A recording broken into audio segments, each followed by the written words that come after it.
Welcome to the Tom Castro Shooting Academy podcast. You have now entered the next level. What's going on, everybody? All right, welcome to the Tom Castro Shooting Academy Next Level podcast. So this is going to be a special episode. I just kind of wanted to put this together. Some really cool stuff happened this weekend that I didn't expect. So I wanted to kind of get this out while it's fresh. I just got home from a match. So I want to talk a little bit about what happened at the match and really over the whole weekend. So a couple different things. First is this episode is going to be about basically what it takes to put on a class as an instructor, what it takes to put a class on as a host, because I was able to do both things now. I hosted my first class this weekend. I was able to host Mr. Tim Herron. Everybody should know who that is. If not, I'm hoping to I forgot to ask him that this weekend, but I'm hoping to ask him to come onto the podcast and have a little conversation about shooting. It was a very, very, very great weekend. He came down. We had some scheduling issues with my regular range. We got it figured out. So luckily there was no major issues there. It worked out great. I was hosting the class, and let's talk a little bit about hosting a class first. So the first things that you have to do as a host for a class is obviously be in contact with the instructor. So from my experience so far as an instructor talking to the hosts, it's worked out really well for me. I've been able to find some pretty amazing hosts for my classes, and it's made a huge difference in running a class. And I'm going to tell you why. Because now, after hosting the class, I realize how much the host just has to do just to get everything scheduled and figured out, and equipment, and make sure that everything's there so that the instructor doesn't have to do much, right? And I don't mean by do much, but what I mean by don't do much is they don't have to find targets from a weird location. They don't have to go and make steel or walls or wall stands or bring barrels from home in a plane. And there's just so much equipment that we use in our classes as USPSA instructors that you really need to have that person that has an intimate relationship with their range, their club, those type of things. So far, I've been very fortunate that every range or every club that I have dealt with has been amazing. All my hosts that I've had for all my classes have been amazing, above and beyond. Some of them have gone, well, I guess all of them have gone, but it's been really, really crazy. Not obviously as the instructor, I come in, I have all these responsibilities on my back. I have all these things to think about. I never really think about what, I don't really see or I don't really deal with, because maybe those questions were asked to the host before they ever got to me, and they kind of deflected them from me so that, they could be asked. Like, where's the bathroom? Just simple things like that. You wouldn't think is a big deal, but when you're in the middle of a lesson or you're in the middle of doing a one-on-one with somebody and you're working on something and somebody stops you and said, "Hey man, where's the bathroom?" That tends to mess up the flow a little bit of the class. So little things like that. The people that live there tend to help bring water. They tend to, a lot of times they'll pick us up and take us they let us stay with them. I've created some very, very close friends in this sport because they were my host, and they picked me up from the airport and I stayed at their house, and we never really knew each other. We just kind of got to know each other at the class, got to know each other on the plane, or, when I got there. It's been really, really cool and interesting.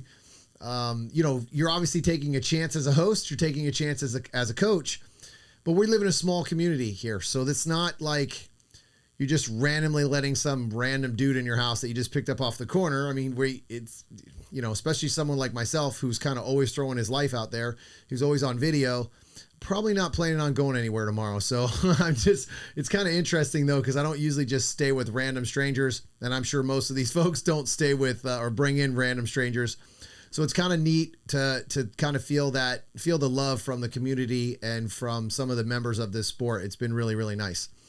But as that host, you end up spending, I'll just kind of give you guys an example of how I dealt with it as a host. And I kind of give you a little bit about how I felt as a host.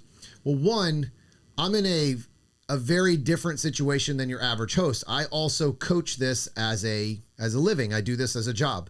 So I kind of had some reservations of being the host because one, I've known of Tim. I never really knew Tim. I didn't spend a lot of time with Tim. We would just say hello and goodbye on the range. And, I'm definitely somebody that if you see me the first time, you probably like, that guy's crazy. He talks all the time. So stuff like that. So, and I'm kind of guarded in some ways just because of the crap I've gone through in this sport. But I never really had a chance to sit down and talk to Tim. Well, last year at, I believe it was Limited Nationals. I think that was Limited and Open. I was able to sit down with him for about 10 minutes and we kind of were all sitting down in a group. And I was talking to him about the class because I ended up hosting him here in Florida at my local range. And it worked out to the point where, we had a little bit of communication back and forth. We kind of just caught up with each other, but I've been super busy and he's been super busy. I thought I was busy coaching. That guy's very busy. I mean, he does probably twice the amount of classes I do right now. As of right now, he does twice the amount of classes and he is, on the road a lot. It's gotta be, it's probably a lot of fun. That might be why he's the, angry flyer at this point with all the idiots that he sits next to. But so we're sitting down and, we get to sit down at this. We kind of sit down and figure out, hey man, listen, this is the logistics of the thing. I'm going to host you now. We had a previous host that ended up moving. So I'm going to take care of everything. I have the keys to everything. I'll get you targets. I'll get you everything you need. Just let me know. So we get everything figured out. He comes in and my goal was to be a student, right? I didn't plan on coaching. That's not my place. I would never want to step on his toes or kind of jump in his class. I had never seen his curriculum. Like, obviously I've seen some of the things that he says. I've heard him speak a lot on some of the podcasts. I just kind of listen to most coaches or just about everybody, just kind of see what they think and their mindset and see what I could maybe pick up. So as we're kind of going through the process of everything, he graciously says to me, dude, I would like your help this weekend. So if you see something that you would like to add, feel free. That was tough for me because I have a passion for this sport that I think is misread sometimes. Like, I love this sport and I love watching people crush it. Like, especially people that the light bulb goes off. Cause I remember what it was like when the light bulb went off for me. The problem was I was by myself and I would just have to yell at myself like, I got it. So I know what that feeling is like. And I get excited when I watch other people do that. Well, it's not my class. I'm the host. It's not my class. I'm hosting Tim Herron. So at the end of the day, he was like, listen, and he even said it in the front of the class. And I was kind of like, nope, I'm not here to help. I'm just kind of here to help this guy. That's the only help I'm here for. So as we go through this class, as the host, I kept that in mind, right? It was very difficult for me because I love coaching and there were things that Tim was busy. And when he was busy with someone, I would be talking to somebody and I had to always make sure that I didn't step on his toes. That was important to me. I don't know if it was as important to him because I talked to him many times, just kind of like, hey man, am I stepping on your feet? Like, I feel like I might've pushed us in the wrong direction when I brought up a comment or something. And he's so awesome. He was so gracious to me. He says, no way, dude. Like, everything was great. It was on point.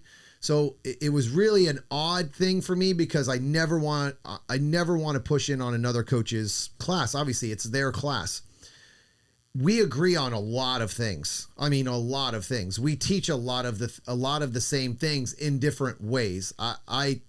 I think a little bit differently than he does in some of the shooting ways, like not so much a lot of the stage planning stuff. I'm very particular about, I coach that a lot in my class, and this specific class, he got into a lot of it, but my class is heavily based off of, stage planning and running the stage and breaking stages down. And, after you run the stage, we break down sections of the stage to improve our time. And I'm very heavy on actually becoming a better USPSA shooter, not just a better paper shooter.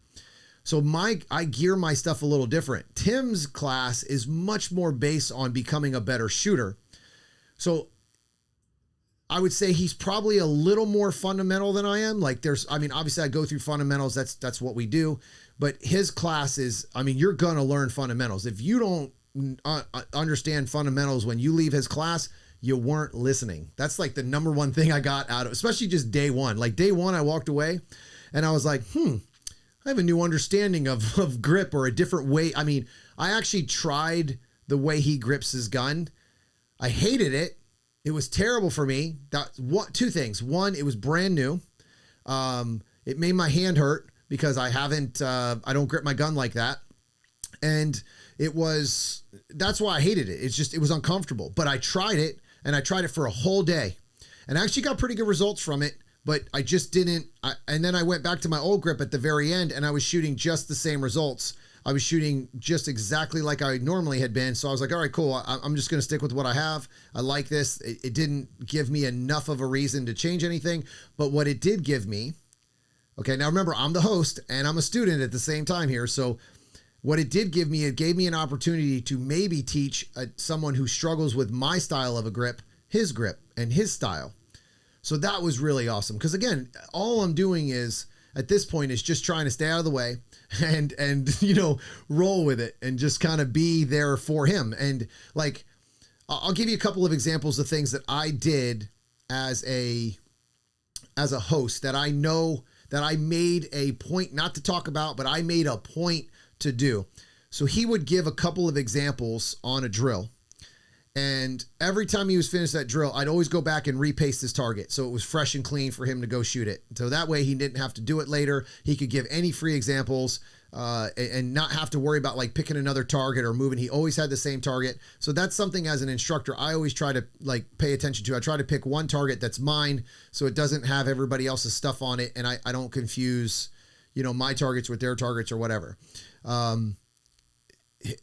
That was one thing that he did that I tried to do. I always made sure, like, what was the next thing? Is there something that I can set up for you or move for you so that you don't have to do it? Because the guy never sits down. So I was super excited to see that. I'm like, oh, I'm not the only crazy maniac who doesn't sit down in his class and just keeps working and working. I made lunch for him on day 2 because I forgot to ask him, like, do you want me to bring you lunch for day 1 after we set up everything? So I made lunch for him on day 2 and he barely ate it. So I was insulted. I guess my cooking sucks, but he just was busy, right? Like as an instructor, you don't even realize how long you've been on the range. At least his class was like that. That's how my classes are like. I don't realize I haven't sat down for 3, 4, 5 hours. You just don't realize it when you start getting in the rhythm of your class and you start knocking out your curriculum. So as a host, I sat back and I kind of watched a little bit of that and kind of like what he was feeling and seeing. And I understood exactly what he was going through. So I remember on day 2, especially, I was like, bro, sit down and eat your damn food. Like, I don't care. There isn't a single person here that's going to be upset. That you sat down for 30 minutes out of 9 hours, that you sat down for 30 minutes or even 15 minutes and ate your lunch. Like, eat some food, because you're not going to do well as you go throughout the day. You just lose energy. It just takes, it's a mental drain, not just a physical, but a mental drain when you coach that much. I know. So as we're going through this class, I'm just trying to make sure that, he's got drinks, the first day he went to a damn gas station. So I'm thinking, no, that's not happening on day 2. Not going to allow that to happen. So I bring him food, try to keep him hydrated. Again, he's a grown man. I'm not babysitting him, but I know what it's like to just be busy and not. He's trying to provide more for his students than what they pay. That's how I do it. So I know, like, after talking to him a lot and having quite a few conversations and actually getting to know him a lot, that was pretty awesome. I was like, all right, man, I'm not the only maniac that feels this way about providing a higher value than what my students pay. So we're sitting down and we're kind of like winding down for the day, and we are winding down from one drill to the next drill. And I was like, hey man, I was going to set the stage up, but I wasn't sure. What do we do next? He told me the system of what we were doing. After he gives me what we were doing for the day, I was able to just kind of follow behind him and just crank out the next process for him so he didn't have to do it. So in other words, we had a smaller bay than we really wanted to. We had to end up transferring the class to another range because of scheduling. That was super lucky. Thank you, Fishhawk. That range is amazing. I hope to definitely bring some classes to there, but I believe it's in Acadia, or it's in Fishhawk, Florida, or Acadia is, I think it's around there, but it's amazing. Great facility. Really, really hope to definitely bring some classes there. But as we're going through this class, we have a stage built on day one. We have to take it down, but we were able to leave the fault lines and everything. So I believe we shot the stage 3 times. I think it's 3 times we ended up shooting that stage, like 3 different sessions, which is one time each. Everyone got to shoot at one time in 3 different sessions. So, we had a morning session, like basically an assessment, then a check-in, and then a final, like to see how you did, like you're putting everything together, that's great. That's the best part about, to me, day 2 was very similar to the way I do things. I really enjoyed how he does his class. Day 1 was a little bit more fundamentals that I liked, but I'm in a different spot than most students. So for me, I was kind of like, let's get to this, let's get to that, and let's get to the moving and shooting, and let's get to this part and that part. So that was kind of cool because, I had to I learned stuff in all of those fundamental things, like just things like how to teach it, maybe a different way to say it. Obviously, I learned how he grips his gun, so that was different than I do it. Oh my God, he taught me some tricks on one-handed shooting. And I've always had a really good strong hand, but my weak hand was bad. Like I just wasn't consistent with the recoil. So we worked on that as a class. So I went and I probably shot 4 or 5 mags at speed, trying to be as fast as I could on a headshot with my left hand, just trying to work that recoil. And he showed me some tricks on that. So that was exciting. Like I learned, even at my level, I learned a ton of stuff. So as I'm going through this process with him, I'm starting to get more comfortable around him. I'm starting to get more comfortable in the class. And there were things that I could tell the students didn't kind of get. Like, not that he didn't say it correctly. They just didn't think that it was as important as I knew it was, right? So he would say something and then I was like, hey man, you mind if and again, he asked me to do this, but it was hard because I'm like, dude, I don't want to do this. So I was like, I think we could add, this would really add to the class. So I would, every once in a while, I'd be like, hey, you mind? And I would add something, and then that would he would jump into it farther and just crush it. Like, I like his coaching style. I like him personally, but I really like the way he coaches. So, and he's very, I don't want to say analytical because he simplifies it, but he gives you a why. And that's a big thing for me as a coach that I think is so important. Don't just tell people to do it, give them the why to do it. And that way they can understand that this is why you're spending valuable time in your life doing this drill. Because there are times when people just say, hey, do this drill, and people just throw thousands of rounds down range, and it's like, well, what the hell what is this even fixing? What am I doing with this? So it's nice to have the not just the how, but the why. Right. That, I think, to me, that's important as a student. I know that was my issue when I started, was I never had a why. I just had okay, well, I watched this guy do this drill, so I'm just going to do this drill about 1,000 times. I'm going to do this 1,000 times, but I didn't understand how it worked with, shooting stages or becoming a better shooter. So as we're going, I would say something and he would, go into it farther. No, again, I'm a host. I'm not the coach. So he would have a lesson on something, and I would talk to the student on the side or whatever. I'd be like, hey, listen to what he just said. He just, I was able to kind of add maybe a little bit more one-on-one while he was busy with a one-on-one. And I'd be like, hey, da-da-da. And I was like, just listen to what he said. He said, right here, focus on this. And I really enjoyed that part because I was like, man, this is I don't get this. This is nice to have a little bit of help, right? He was the coach. I was the accountability. It was kind of interesting because we talked about it at the end of the class, and there was one of the students that I would say he was the most improved student of the class. I mean, that guy really did well. from what he started in day one to day two was a completely different shooter.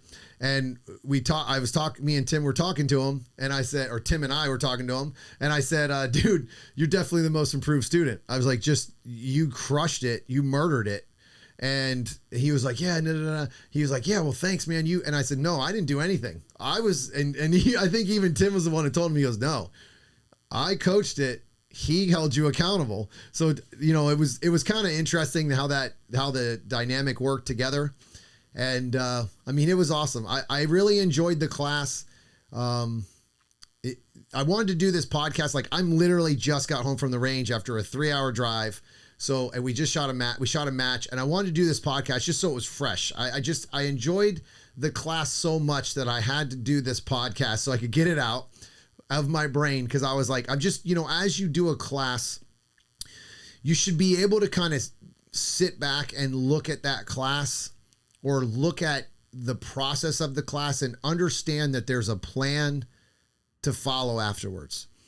And the number one thing that I talk about in my class, the very first thing I say is everything's going to build on top of everything else. So the drill 1 to drill 1000 in my class is going to work with each other.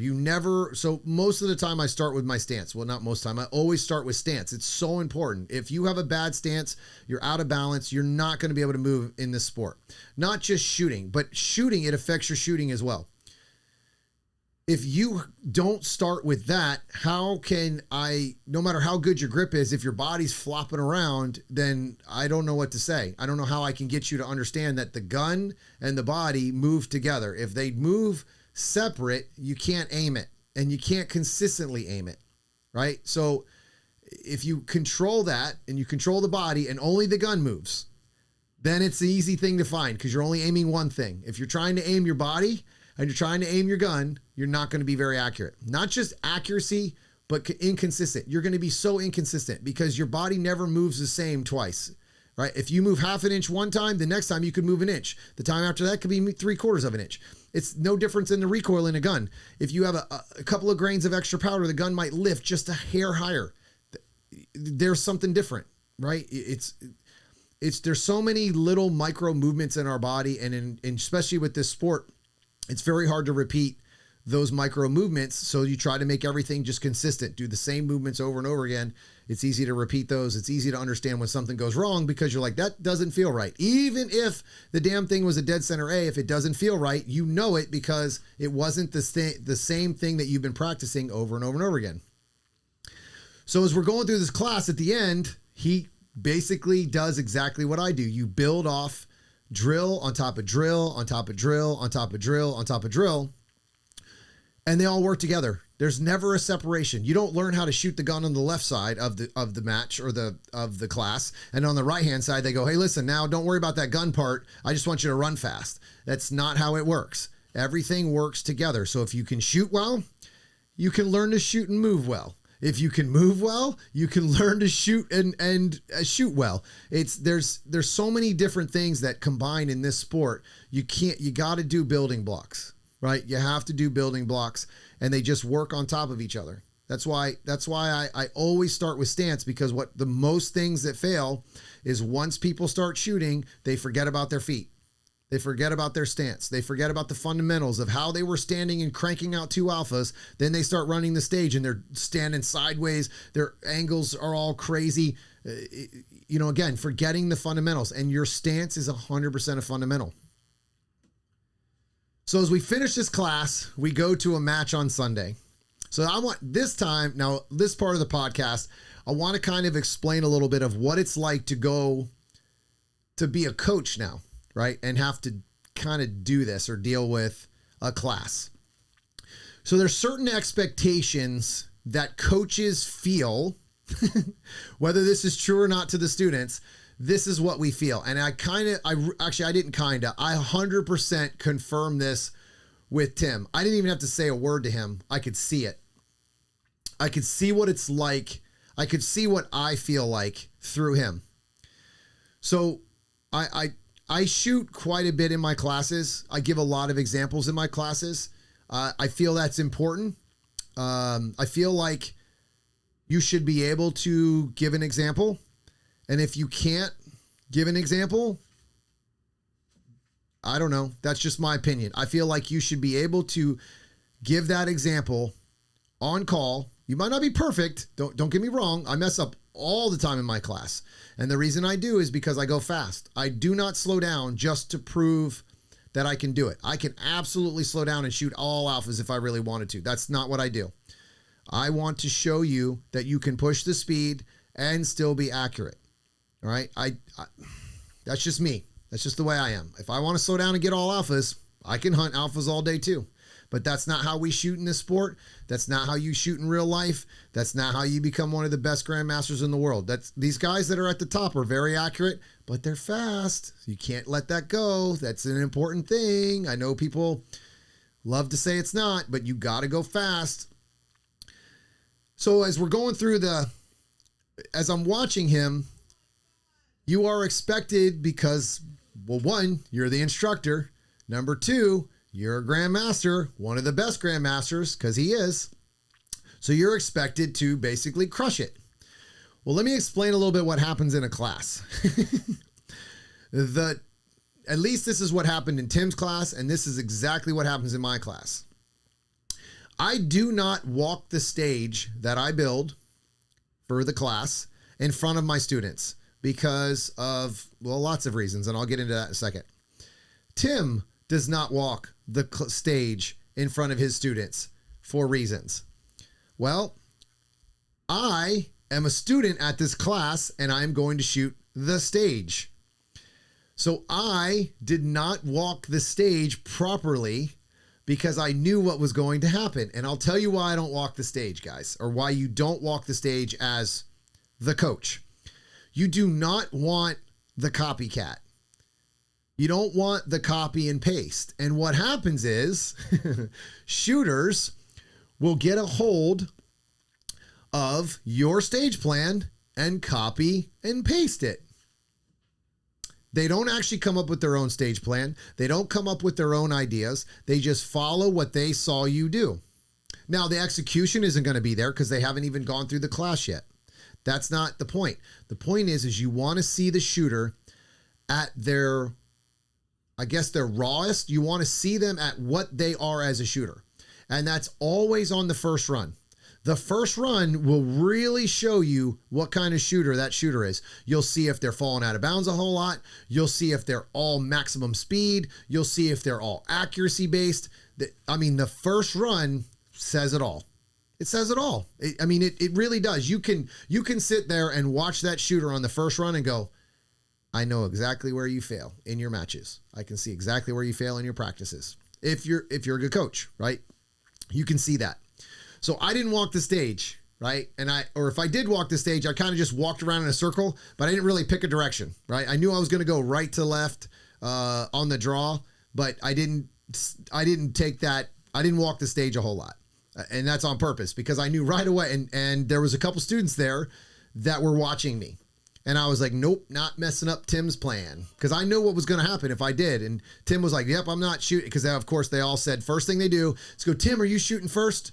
You going to show us this? And he goes, nope. So here's the problem as an instructor though. You don't walk the stage because you can't give your plan away. You can't really talk to anybody. Well, at least I can't. I really struggle at the beginning of the class because I'm so excited to talk about the stage planning that I'm like, wait. If I say something, I can't say a single word about the stage. I just say walk the stage and I sit back and I actually watch everybody walk stages. That's how I do it. I sit back and I watch every single person walk. Every detail that they do, whether they fly through the stage 100 miles an hour or they walk the stage super slow and they're looking for their hits.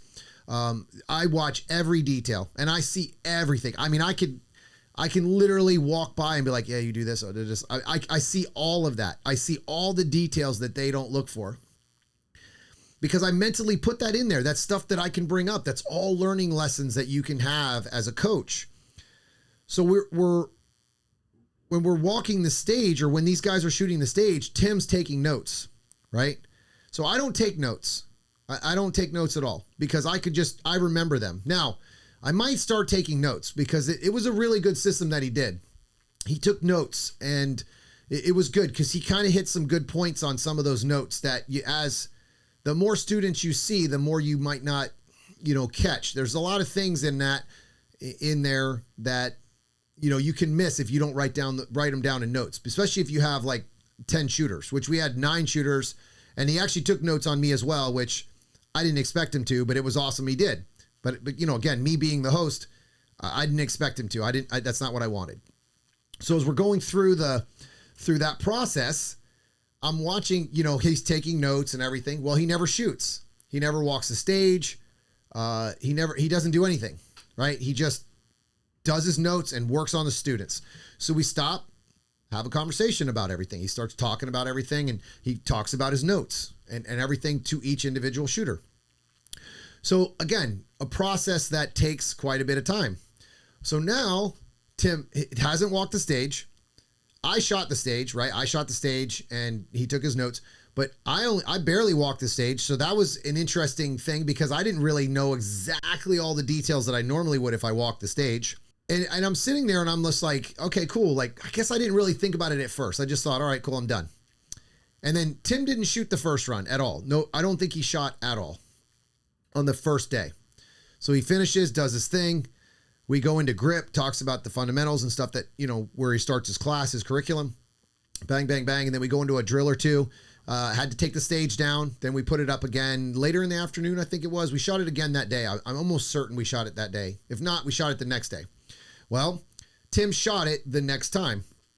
And we're, again, it's different having someone at my level at your class because you're probably going to get your ass kicked in your own class because someone like me, I'm not coaching. I'm not spending the mental energy to coach a bunch of people when I was there. I was able to kind of focus on being somewhat of a shooter, even though I wasn't really a shooter. I was helping him. I didn't really have to I didn't have to talk to a bunch of people, right? He did all the talking. I just sat back and just listened. And then I'd add a thing here or there if I ever felt like he wanted it, right? So as we get into this time that he runs the stage, and it was terrible.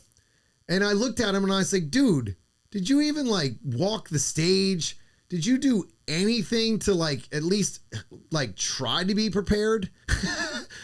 Cause I know how it is. You're trying to get to it's not about you. It was definitely not about Tim. He didn't give a shit about his score. He didn't give a crap about beating me. I honestly didn't care about beating him. I just wanted to shoot, right? I had an opportunity to shoot a stage, and I'm going to take that opportunity. But he didn't care. And I'm like, come on, man, get something out of this, right? You might as well have pay attention to it a little bit. And people don't realize that as an instructor in a class, it's not about us. It's definitely 100% not about us. It's always been about the shooters. And that really shined through to me through Tim. I was able to sit back and be like, this is exactly what I do. I do the same shit. I don't give a damn about the stage run. But here's where it matters, okay? And this is why it sucks as an instructor. Because first of all, part of the reason why we are good at this sport is because we work hard, we practice hard, we're particular about things, and we do not allow failure, period. We will not, excellence is everything to us. We strive for excellence in everything. So when you have a bad run, it's irritating as hell, whether you're dog tired or you just got out of bed and you got 8 hours of sleep. It doesn't matter to us. It's all excuses. Right, to us. We don't use those. We're not allowed to have those because that's not how you win matches. That's not how you win championships. You cannot have excuses. It's not going to go very well. So as we're going through this, we get to the last time we get to shoot it. And we had a couple of drills in between on day 2 where there was more of a competition. One of the students called me out because I didn't shoot. I skipped a couple of drills on... what was it? The last day I skipped a couple of drills so we could stay on because we had 10 shooters and we had some drills with 3 shooters only, so it ended up being 9. And I said, Tim, I'm good, man. We can just skip this. Like, I think it was a transition drill that I freaking practice all the time. I'm like, I'm good. Like, I don't need to waste the bullets. And dude, let's just roll to the next one. I will say one thing that I did notice, that he didn't say anything to me, but I did notice it. And I was like, man, I wish I had that sometimes in my class. He used me as an example on one of the transition drills, right? So there was an accelerator drill, and some of the students really struggled with transitions, as they always do. It's always one of the hardest things to teach, when to leave a target. It's very difficult because, you know, you're expecting a lot of Mikes and Deltas and Charlies when you start learning how to transition fast, because you start sweeping the target until you learn the timing of the trigger or when to leave. So I was doing this accelerator drill like it was a practice. I wasn't trying to shoot all A's. I wasn't trying to shoot a match. I was really working this drill. Now, I'd been sitting for, like, I hadn't been shooting for like 30 or 45 minutes, because we had done, I think, 2 drills. And then I was at the very last one on the last drill. So I was like, well, I'm going to rip this sumbitch. I don't care. I'm here for practice at this point. So he used me as an example and he kind of went through some of the times, and I was super consistent on the times. And then as we walked down, we kind of talked about, he used me as an example, which was awesome, because it kind of showed, like, and some of the students struggled with going faster. So I think, you know, I prove, like, look, you can go faster. I didn't say this. This is just kind of what it worked out to be. But he was like, look, you can go faster here. Like, he's getting his hits. Okay, yeah, he's got a couple of hits here and there that aren't great, but look at how fast he's getting the gun off of this target all the way to the back one. And then how, you know, get to the close one. He's not screwing around. He's getting his eyes on the target. Blah, blah. And he's not trying to be perfect. He's just trying to be where he's supposed to be in the A. So it was I really enjoyed that example, because once he started using me as an example, I was like, oh, good. I didn't waste class time, you know, because it's valuable. It's very valuable to a coach that you can get all these drills in there. So as we go through, we finish, we did a one-on-one drill where it was back-to-back, which I got to tell you guys, this drill was very simple. He was working on movement. It was back-to-back, and it's something that I borrowed from him. I'm not going to say stole, because I called him and asked. He showed a video once of a drill similar to what I do. Right? Or what he showed a drill online, and I was like, dude, do you mind if I use this? This is awesome. It takes the pressure and puts it on the students, but it also lets you have fun again. At the end of a day or 2 days of my class, it's just, you're beat, right? You've been working hard. You've got so much like crap dumped on top of you. You got me yelling in excitement and talking for hours and hours and hours. And it's just like, oh my gosh. So I have taken one of Tim's drills and did a one-on-one drill, but I do like a mini stage. What he does is he put 2 people back to back almost, which is what I do. And he runs them, like basically runs them out to the outside edges of 2 barrels, and then they have to shoot the target. So, you know, we're doing this drill, and I'm like, dude, you don't understand how good this drill is. Like, everybody loves this drill that I brought it to in my class. He's like, yeah, man, it's a lot of fun. It just kind of takes the pressure off and lets everybody kind of enjoy, you know, the competition, but still learn. So as we're doing the drill, one of the students, you know, that wins it challenges me. I'm like, all right, let's go, man. Tim was good with it. He's like, yeah, go ahead. No problem. You know, we got some time. So we shoot, I win. And then I actually said, all right, man, screw this 1 bullet crap. Let's do 2 now on the target. So we do it again. Luckily I won. I think he almost beat me on one of them, but his hits were bad. And then Tim's like, screw this. I want to have fun.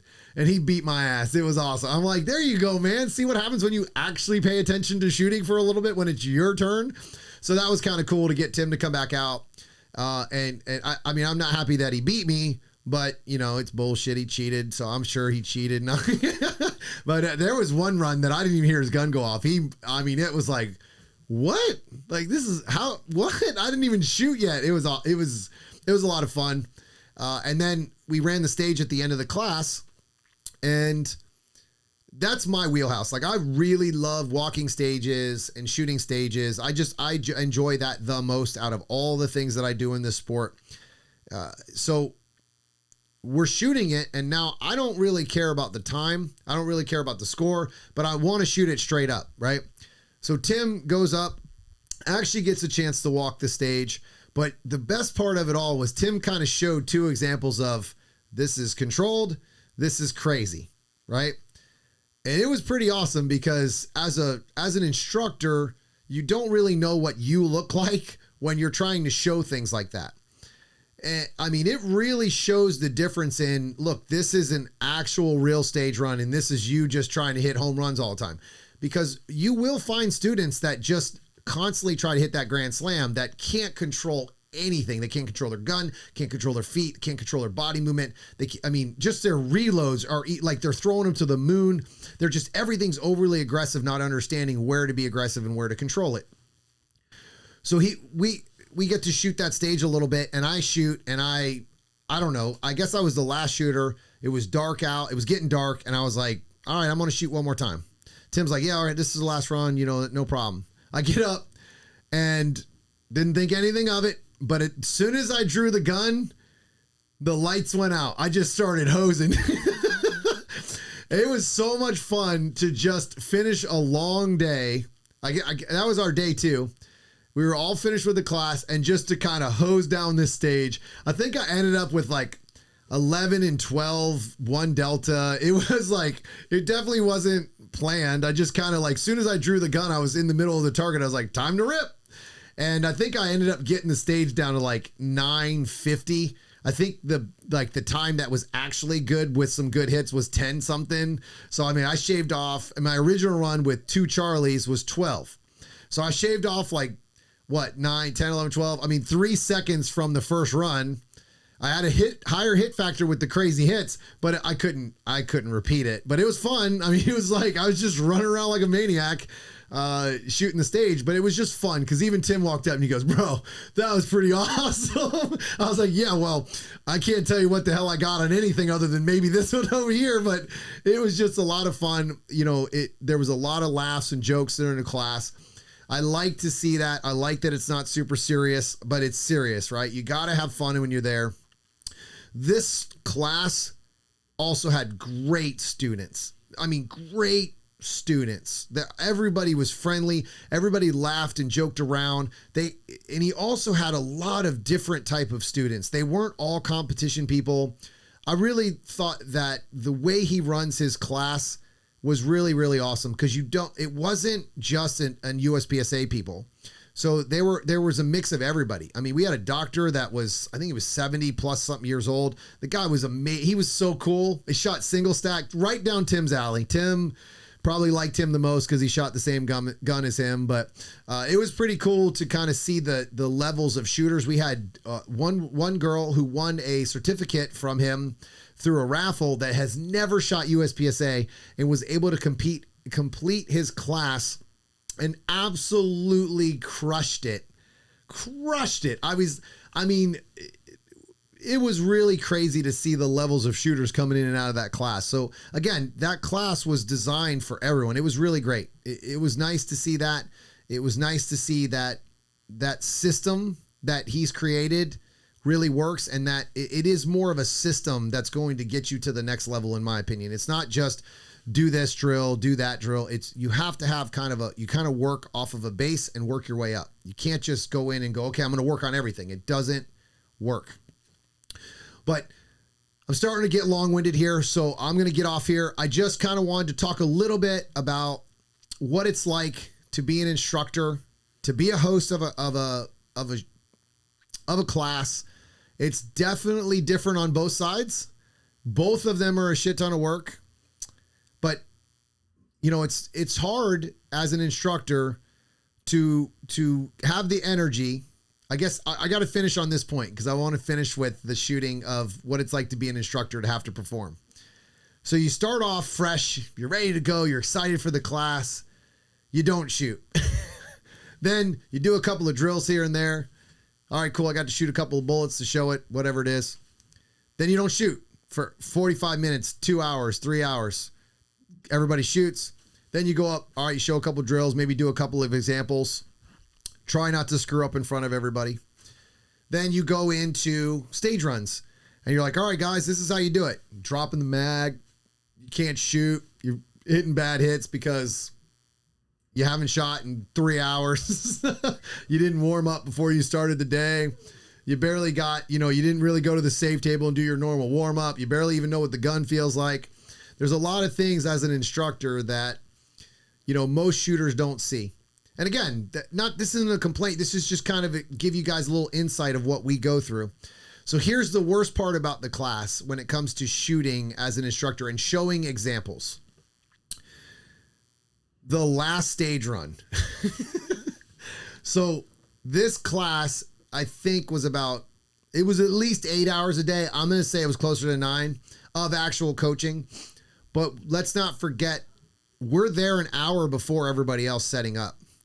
We're there an hour after everybody else tearing down or doing whatever we have to do and set up for the next day. Then we come back and do the same exact thing the next day.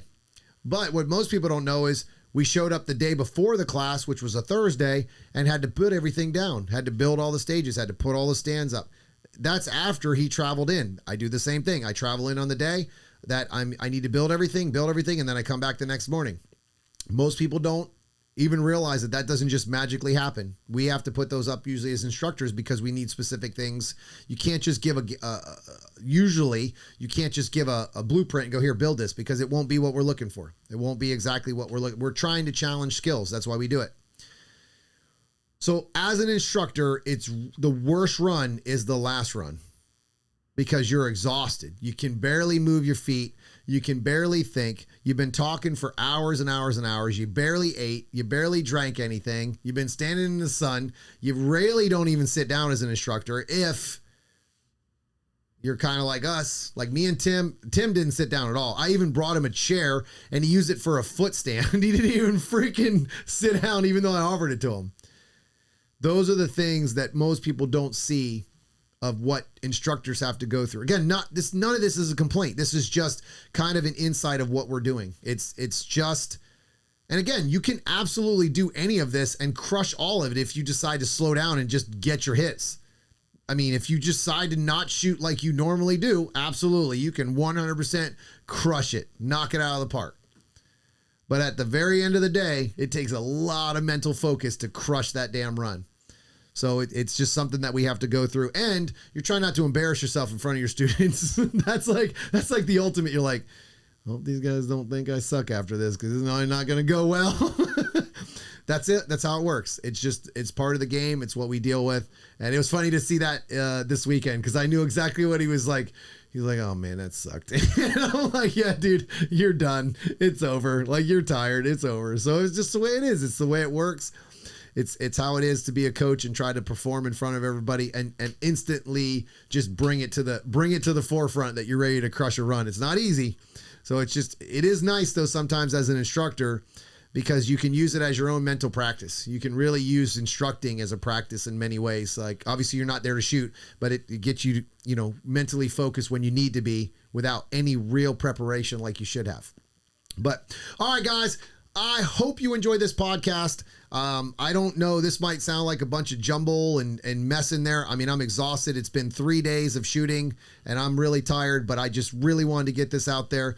I do not have Tim Herron's information to put on the podcast. I might get it, but I want to get this out tomorrow right away because I just want it to be fresh. It was such a great class, but I know it's Tim Herron Shooting on Instagram. I'm not sure. I think it's timherronshooting.com. Don't quote me on that part, but if you get an opportunity, check out his class. I really enjoyed it. I really, really enjoyed that class. The other thing is I talked to Tim. Eventually, it looks like we had such a good time together. Looks like we're going to join forces and be putting some classes together for both of us to shoot or coach together. So we're going to try to work out a little curriculum, and work on some stuff that we both like. Cause I think I could definitely use some of his fundamentals in my class. And I hope he could use some of the stuff that I bring in to my class, to his as well. So I'm excited about that. I had kind of planned on talking to him about it, but I wanted to do his class first and see kind of how we meshed. And man, I had a great time hanging out with him. Got to shoot the bull a little bit and get to know him. And it was awesome. It was a great experience, and I hope you guys get a chance to go see him. If you have any questions, hit me up in those comments, and I'll see you guys on the range.